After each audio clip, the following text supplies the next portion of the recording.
everyone? It's your favorite night fan and co-host, Night Bengal, aka Roger Phipps, and we've got a little out of cycle podcast that we're going to do for you. It's the Big 12 tournament time, and we're going to be previewing round one with OSU podcaster Calvin from the CGA tour. We've kind of been hinting on some collaboration opportunities that we've had coming our way, and this is our first one and a result of that. So we're excited to have access to podcasters from other teams to help us understand what the Knights will be facing. So without further ado, let me go ahead and bring Calvin to the stage. Calvin, welcome to your first episode of the Knighted Ones, and thank you for joining us. Hey, Roger, thanks so much for having me on here. More than happy to be a part of it and hopefully talk some great Big 12 football, basketball, but mainly basketball today here. And welcome to the Big 12 too. I'm glad to have you guys for sure.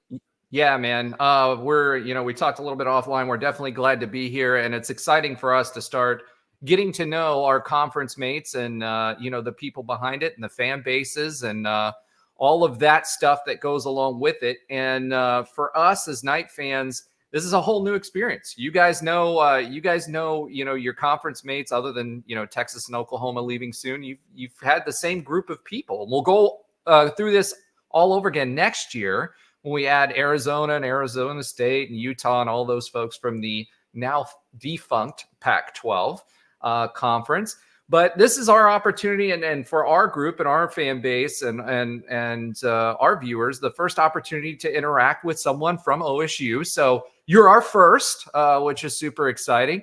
But I think our fan base is really interested in what OSU thinks of us as well, now that we've got like half an academic season in. So let's kind of start there. Tell us a little bit about, that whole realignment process. I mean, it was much misaligned for us. It started in 2016 when we were, brought in for the dog and pony show, and we're basically told thanks, but no thanks. And quite frankly, I don't blame the Big 12 at that point, because we weren't who we were who we are now. We just weren't in a position to show it. So tell us a little bit about, once Texas and Oklahoma said that they were going to leave, what was going through the minds of OSU fans? The Pac was rumored to be looking and trying to take Big 12 teams. What was going through your guys' heads? Yeah, well, personally speaking, I've got a lot of family who's from the West Coast, so I was more than happy to go, hey, maybe we join the Pac, and then all of a sudden I get more ties to go out to sunny California and see Utah and Oregon, Washington, other areas of the country. Oklahoma State football, at least, has played at Oregon State. We have got upcoming away games against Oregon in the future now, too. So that was kind of hey, this could be cool. It could be a new kind of show for us to run. And good riddance with Texas and OU, because for the past decade plus, we've had Texas's number. Don't say that lightly. That has not been the reality of it growing up. I mean, I've been an Oklahoma State fan since I can remember, and going to those games in basically the Les Miles era, and seeing him play Texas, and Texas getting basically just killed in the first half against Oklahoma State, and then the second half coming back every year, it seemed. It was like, you've got to be kidding me. But then for the past decade plus now, Texas, it's not really Texas as a football program compared to Oklahoma State. It's not necessarily competition, really. I mean, we've had their number, but OU's had everyone's number. So when those both leaving, and with us having a new challenge, a new kind of idea, no matter if it was moving to the Pac-12 or just staying where we're at, it was, okay, this is a new deal. We could run something. This could be us, instead of being basically in that shadow in football and hearing how OU's got 90 Bedlam wins, yada, yada, all type of stuff, especially when they've won the first one in a small town, 75-0, where there's a pond in the touchdown zone. It's kind of one of those things of, okay, cool. Like, history is what it is, but let's start a new chapter. And that was the big promise of like, hey, new chapter either way. And now with where it's at, I think in football, at least, we're really excited. In 2004 was our last time that we won a Big 12 championship, and then KU has their run for however long they've kind of still had their run going in basketball. But with Eddie Sutton, I mean, Hall of Fame basketball coach and a great a guy for Oklahoma State athletics, brought us through remember the 10 men who died in the OSU plane crash on January 27, 2001. and then was still leading the program on after that to win the Big 12, have guys pass through the program. It was great.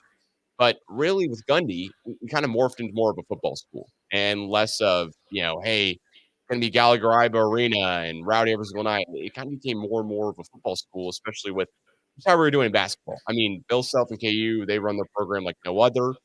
And they've done a great job. Of course, Bill Self's an alumni, so I'll shout him out there. But we were able to knock off KU once or twice in basketball every single year, it seemed, really kind of hang tough with them and be a relevant program in basketball that was around. That was always at least making the tournament, if not getting close to it in basketball every year. And let's go with the new addition. It was like, all right, we could move west, we could go to the Pac-12, we could see where we're at in basketball and be doing good. But football, hey, we're a football school, we can kind of run the conference now. Without OU always being the last game of the season where it's nail biting every single time and really a lot of clenched fists and everything else. It's like, all right, football now, like hats off. Let's go because we should be the team that's playing the Big 12 championship every single year. We're almost been always the second best team in the Big 12 since Big 12 championships existed. Although we've only played in it twice, weirdly enough. So record wise, we've always been kind of that second best team, never get over the hump and win the Big 12 totally since the championship came alive. It's been less than a decade since it's existed, but it's kind of new horizons, new chapter, new excitement, a lot of enthusiasm of hey, let's be optimistic about this. This could be really, really good. Whereas OU leaving, kind of good riddance because Riley left. We beat them in Bedlam, and then they're leaving. It's like I think they're kind of running away with the tail in between their legs to go get more money. It didn't seem like it was that bad of a deal for the team down south to leave and leave us kind of okay. Now we can puff out our chest and hopefully run things. And TBD, we'll see what we can do there too. Yeah, you mentioned Texas. So for our viewers, I do a good horns down every once in a while, just simply because we had that whole fracas at the end of the basketball game against Texas when we beat them in their house. So and we're used to it because of the Cows were our rival for a long time in the AAC and predating the AAC, Big East. So. All right. So you kind of gave us a background on why OSU fans were kind of good either way and thought, you guys were going to land in a good spot. Now that the new teams have kind of joined, what's your vibe from the new teams and the fan base's vibe on the new Big 12 as it kind of has evolved and continues to? Yeah, well, speaking of UCF and OSU's exclusively here, last year we played you guys in basketball. You beat us then. And then, of course, football game, I'd rather just completely delete that one from my memory. That was one game to forget if there's any game to forget. And then most recently, you guys beat us in basketball again too. So we're not really loving the UCF matchups. I think you guys are 3-0 between both sports since joining the Big 12 or even before then. But with the other schools, it's one of those things where, okay, there's a dynamic shift. We were not going to be a football school when OU and Texas left. That was not going to be our football conference. It wasn't going to be, hey, all of a sudden now the Big 12 will be relevant every single year. We knew the playoff was coming where there's more structure to it and that every team gets a chance, which is great. But this kind of became a big basketball conference just out of nowhere. We were already a really big basketball conference, but now you got Arizona joining, Houston joined. UCF is nothing to scoff at because hey, we're not beating you guys. I'm not going to say that you're not good. We're not beating you. But really, every single night is one of those. It's a nail biter. It's a bunch just fist fights in the Big 12 every single night. It seems a lot of good defense, a lot of good play, but with all the new teams joining, this has now really become like an elite basketball conference. I mean, you and I were talking right before we started recording. Guys are going to come to the Big 12 because they think they've got a chance to get drafted right after that. I mean, you're going to have the North Carolina and the Dukes of the world and the Kentuckys of the world for sure. But then also you're going to have hey, I'll go to K-State. I'll go to Houston. I'll go to UCF. I'll go to Oklahoma State. I mean, you're going to have these guys who just come in and out of the program every so often in each school. You're going to have a guy who, all of a sudden goes, man, if I go to Utah and I'm a 4-star, I could start day one.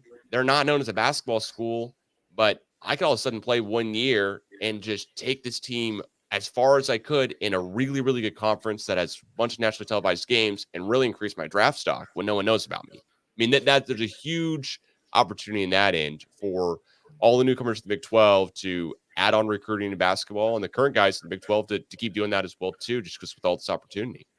Well, and I think the conference in general. I think people were surprised. BYU was picked to be down in the lower half or lower fourth of the conference.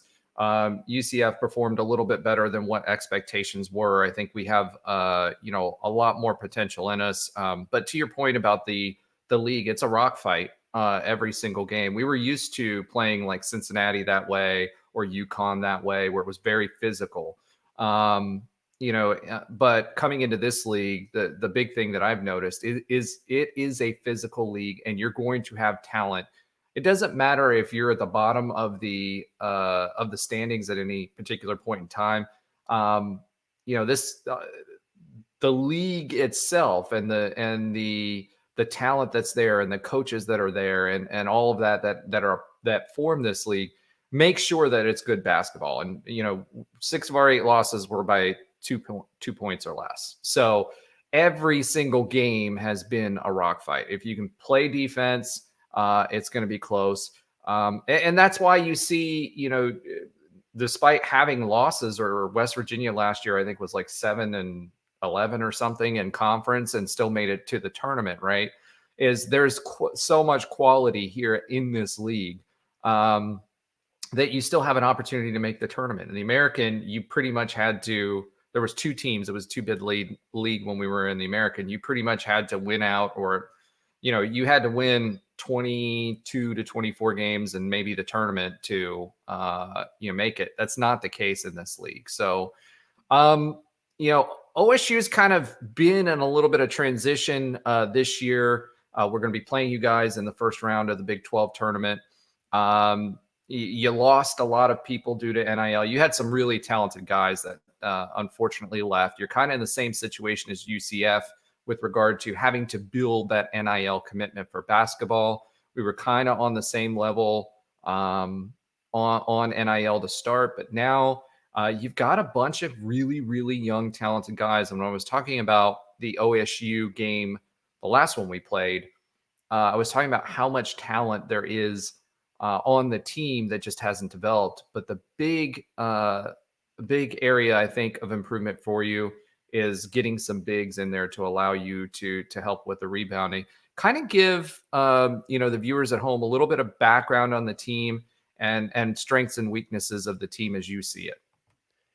Yeah, we've got a ton of freshmen. I mean, we came in this year with one of the top Big 12 classes of commits. Totally we were third in basically the standings of 247 Sports' rankings of recruits, and we had one that kind of threw a wrench in there with Isaiah Miranda, transfer out of Maryland, who was dismissed from the program before really even playing a couple games.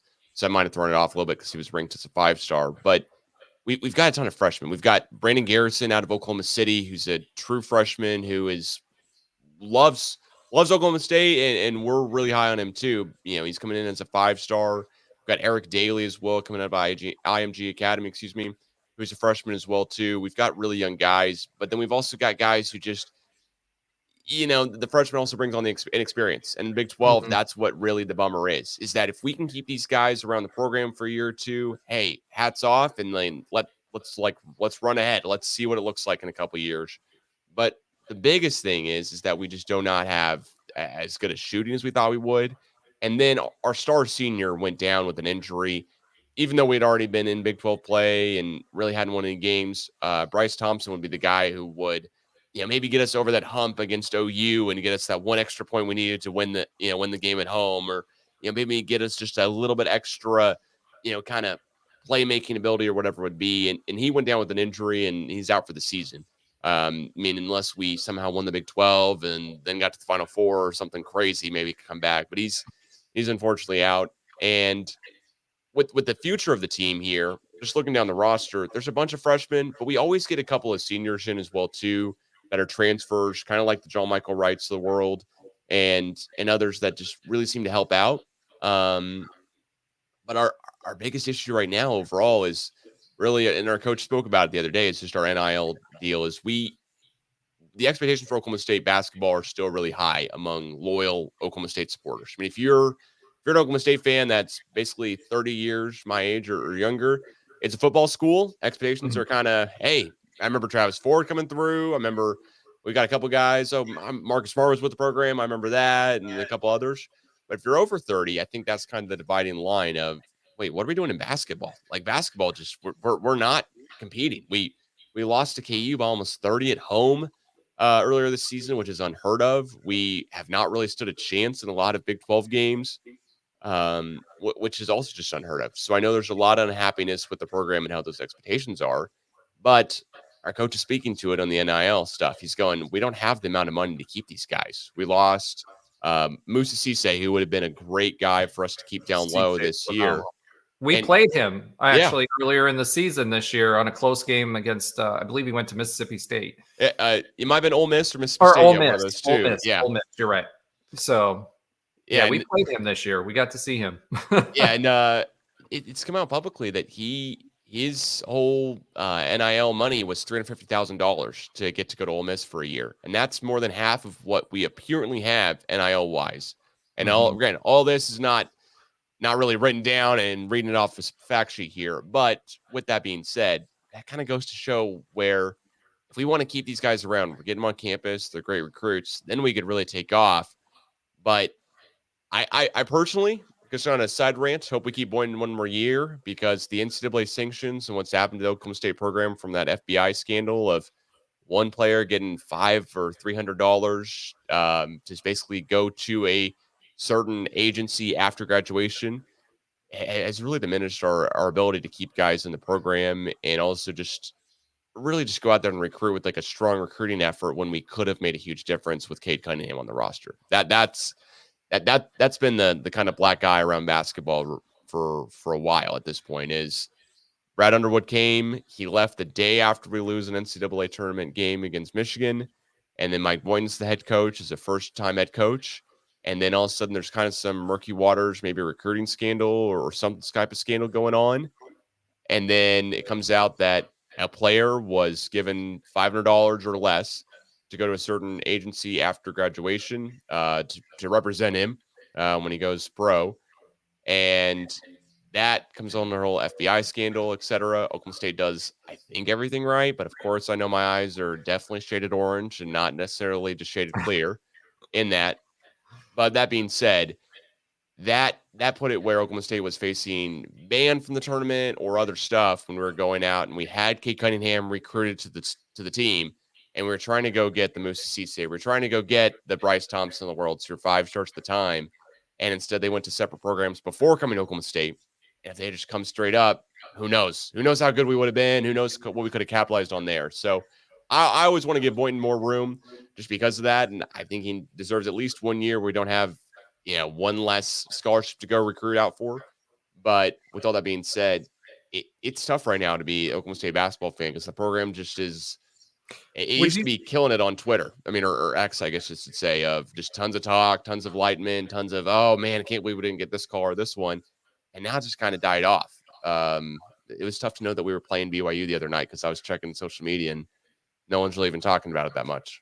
Yeah, I noticed like when we played our game there, I was surprised because I think that was the first environment for an away game where we saw a lot of empty seats. I mean, you even saw it on TV. They try to keep tight shots, but as far as like the noise level in the arena and what you saw, it really surprised. I think it surprised a lot of us UCF fans because I mean everybody kind of gets apathetic if you're not winning, but at the same time it's like it's not like you guys have fallen off of a cliff. You know what I mean?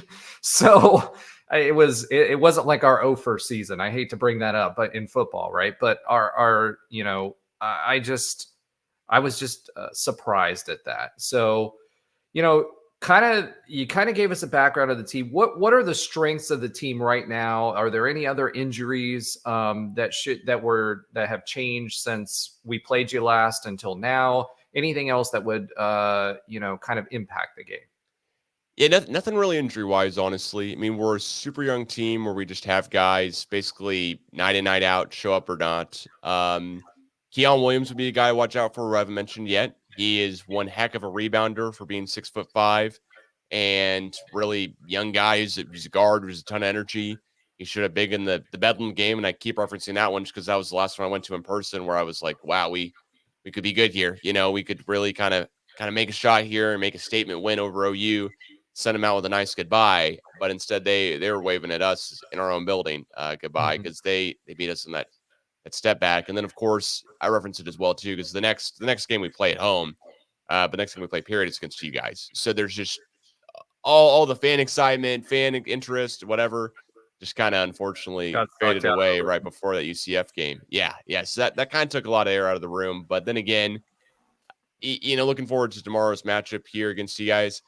That there's a lot of excitement around Oklahoma State going, hey, you know what? Javon Small here in all Big 12 honorees. He's the highlight of our team right now as far as really playmaking ability and really kind of, hey, how good can he be? He could come back next year. I really hope he does, of course. And then, yeah, the young guys, Eric Daly. He had a dunk of the year candidate against BYU on Saturday night. He just put a lefty jam down like no other. I haven't seen one of those in a while. Where the BYU bench it's a little excited about it, and I don't think they even knew to hold their reactions down. It was so good.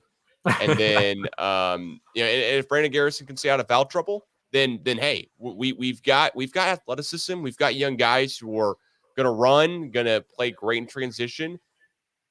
Just free throws and 3-point shots is something where if we can do those right, that's generally how we win games. Really kind of muck it up with the young guys, get out in transition and run it is really what we got to do. And give Javon Small kind of the opportunity to make some plays as well. It's coming down the stretch. What do you think about depth?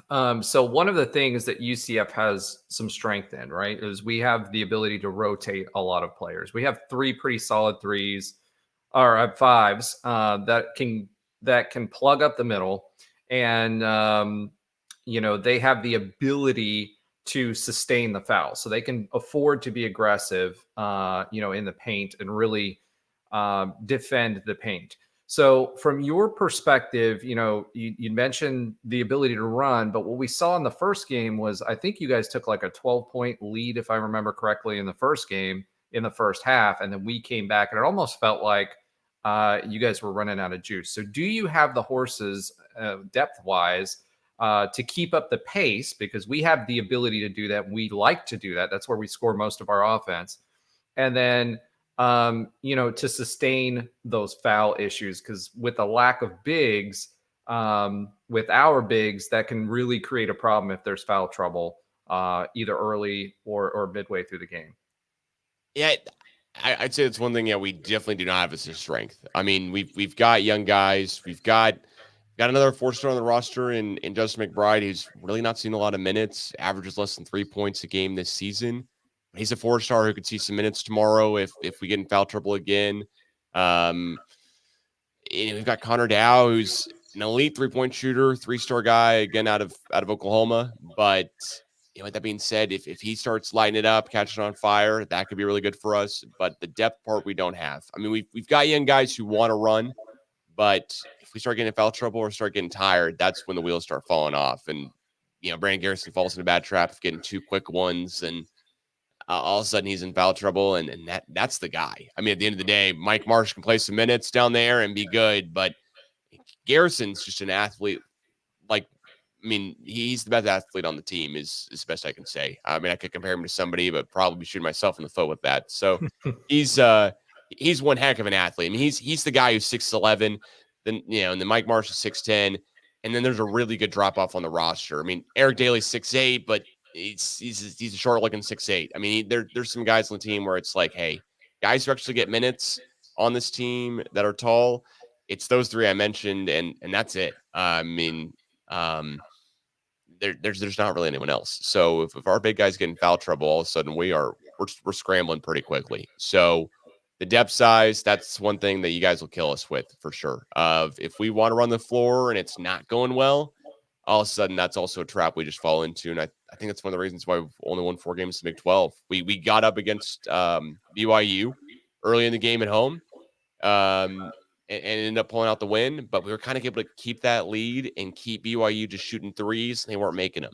Whereas if someone's able to expose us a little bit with that, which we've seen time and time before, that's when we're going to fall into another rut. And just really, there's a couple of different ways to exploit us. And unfortunately, that's how you lose 14 games in the Big 12 when there's more than one way to slice a turkey. That we're kind of that turkey getting sliced up every which way they want to, and only got a couple ways to block it.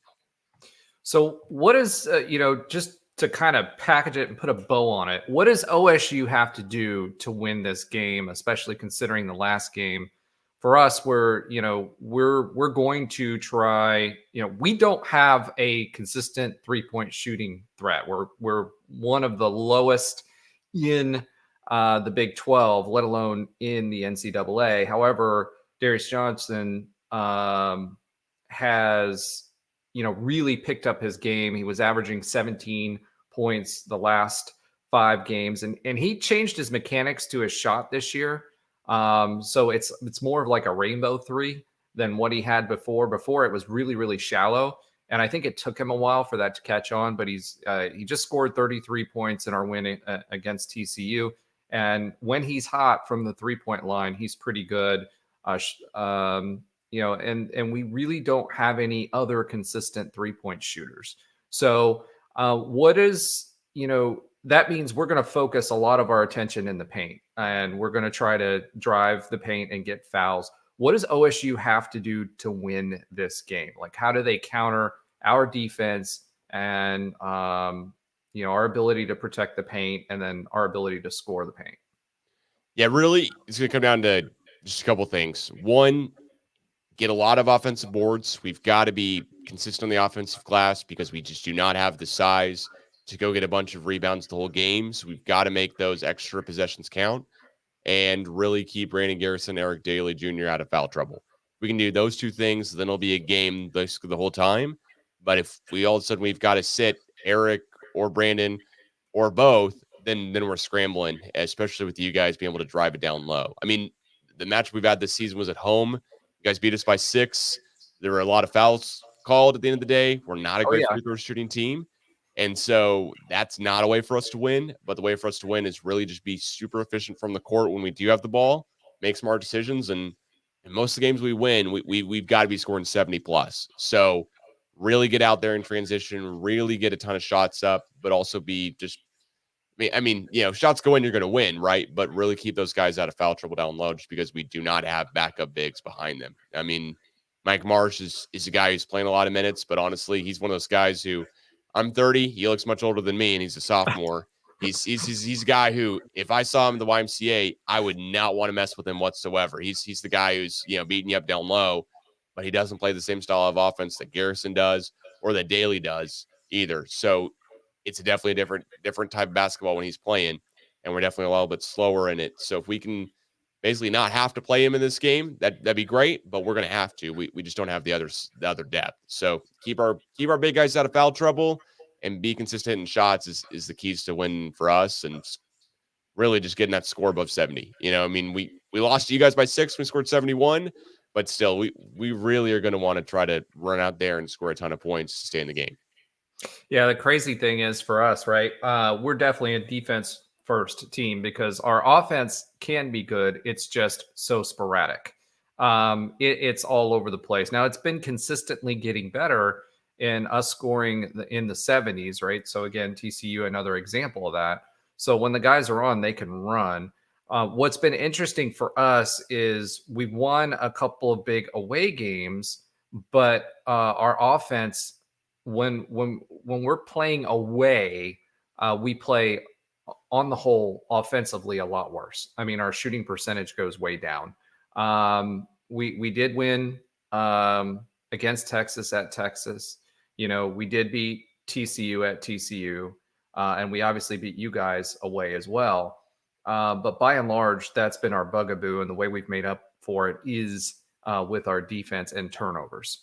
We like to play a lot of transition offense. We like to, speed you up. We'll play multiple fronts on defense. We'll play a zone. We'll play man. We'll play 3-quarter press and a full press, depending on what we're trying to do during the game. the crazy thing for me is, are we going to get Jekyll or Hyde away at the Big 12 tournament? So I think that's going to dictate a lot of where it goes. But we do have the ability to wear people out because we can run and we do like to play in transition. And at the same time, we also still have those bigs that can control the paint when we need them to.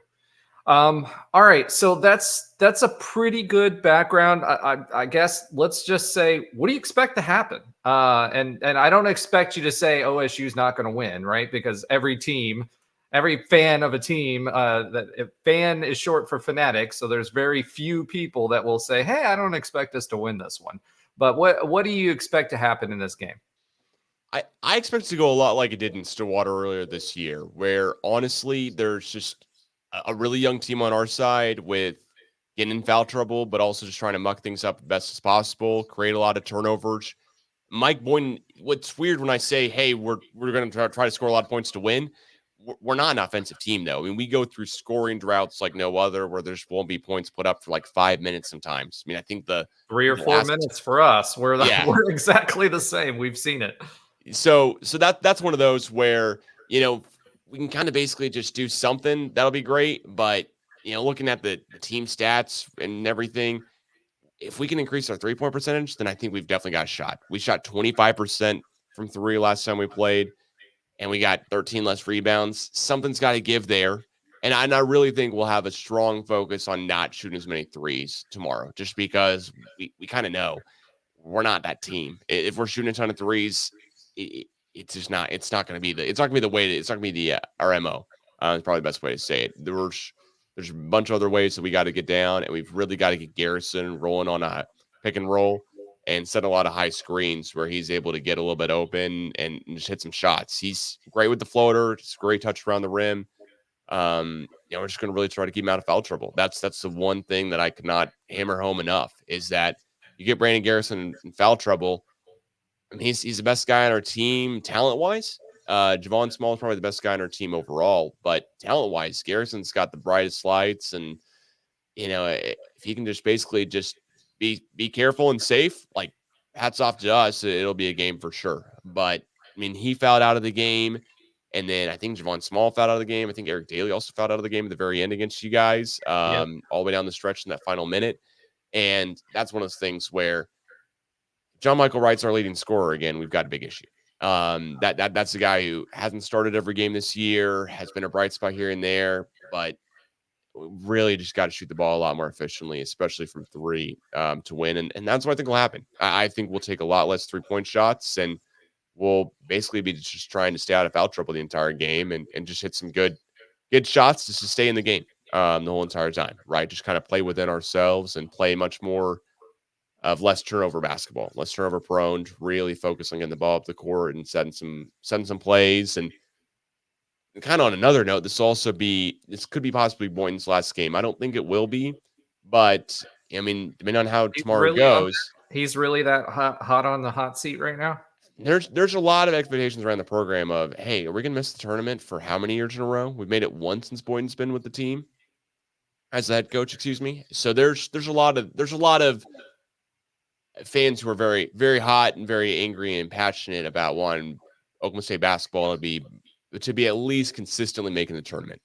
And so not making it for this long is kind of a big black eye, especially if it's, hey, we're just not scoring the ball. Like there's certain things of Boynton's a great recruiter, but the recruiting's only getting you so far. That's what's been proven. So I expect Boynton to do a lot of set plays, a lot of great, kind of way to show off his skills as a head coach. And that's kind of how the game will go tomorrow. This will be much more of a, hey, this is who I am as head coach. This is the type of plays we can run. This is the type of sets we can do. We're going to switch up zone and man-to-man on defense and schemes as well, just trying to see what'll work, because I don't think Boynton's going to go down without a fight in tomorrow's game, no matter what. And this will not be a game where I don't think this will be a game where we'll like just kind of wilt over at some point and just kind of let the end drop off. I think we'll be fouling if we're down 10, even with 2 minutes left, trying to do everything we can to stay in the game. Yeah, coaching for his job scenario. We're familiar with that at UCF for sure. There's a lot of noise with Johnny Dawkins, should he stay or should he go? And, he's got a contract. He doesn't have a contract right now, and it expires next year. So I have my own thoughts about that. I shared that on our podcast. I think he sticks around just simply for the financial situation. If anything else, we've got a lot of good recruits coming in next year, and he's done some good things this year. So I think we ride that with a low buyout for next year, and extend him for a year or maybe two, and just keep a low buyout and a low salary. Unfortunately, he's got, I think it's like a 1.3 or 1.6 million dollar salary, which is nothing for a Big 12 coach. I think the low is like 3.2 million for another coach. So it'll be interesting, but it certainly sets another level of expectation if a coach is fighting for his spot. So well, I think that's going to bring us to the end of the show. I know we added a little bit more than just a pregame, but excited to be part of the Big 12. Excited that you were gracious enough to join us to do this preview. If people are looking for you and they're looking for OSU information, how do they find you guys? And I'll leave that up to you. Yeah, so definitely on X/Twitter and on Instagram as at the CGA Tour. My initials is Calvin Glenn Alexander, so just a fun play on my initials there to be CGA. But at the end of the day, talking a bunch of Oklahoma State basketball, football, baseball a little bit here too as we start out the season in the Big 12 play before too long, and really looking forward to it. And thanks so much for having me on. Really, really happy to be on, and welcome to Big 12. We're happy to have you guys. Maybe not so much so happy. We're definitely happy that that the UCF's part of the Big 12 now, and at least we can face off you guys because we'd much rather be facing you than OU. No offense in football, we just don't have we don't have that little brother syndrome against you guys in football. We also want to recreate football last year and kind of forget that one from our minds too. And we're hoping for the opposite. So, thank you again, and look forward to talking, getting together on other sports. As you said, baseball is underway. We have an interesting team under, a brand new coach. So that'll be a discussion for another day.